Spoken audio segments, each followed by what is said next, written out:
সখী আমার, কলমে কবি সুনীল গঙ্গোপাধ্যায়, কণ্ঠে শ্রী শ্যাম। সখী আমার তৃষ্ণা বড় বেশি, আমায় ভুল বুঝবে। শরীর ছেনে আশ মেটে না, চক্ষু ছুঁয়েও আশ মেটে না। তোমার বুকে ওষ্ঠ রেখেও বুক জ্বলে যায়, বুক জ্বলে যায়। যেন আমার ফিরে যাওয়ার কথা ছিল, যেন আমার দিঘির পাড়ে বকের সাথে দেখা হলো না।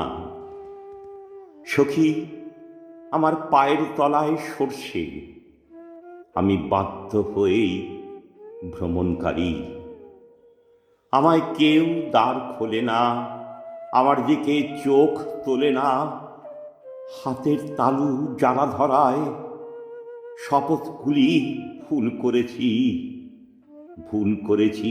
মুহুর্মুহু স্বপ্ন ভাঙে, স্বপ্নে আমার ফিরে যাওয়ার কথা ছিল, স্বপ্নে আমার স্নান হলো না। সখী আমার চক্ষু দুটি বর্ণকানা, দিনের আলোয় জ্যোৎস্না বাঁধা ভালোবাসায় রক্ত দেখি, রক্ত নেশায় ভ্রমর দেখি।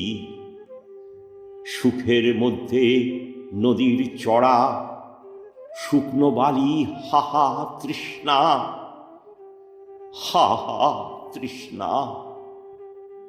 কীর্তি ভেবে ঝড়ের মুষ্টি ধরতে গেলাম, যেন আমার ফিরে যাওয়ার কথা ছিল, যেন আমার স্বরূপ দেখা শেষ হলো না। নমস্কার, ভালো থাকবেন।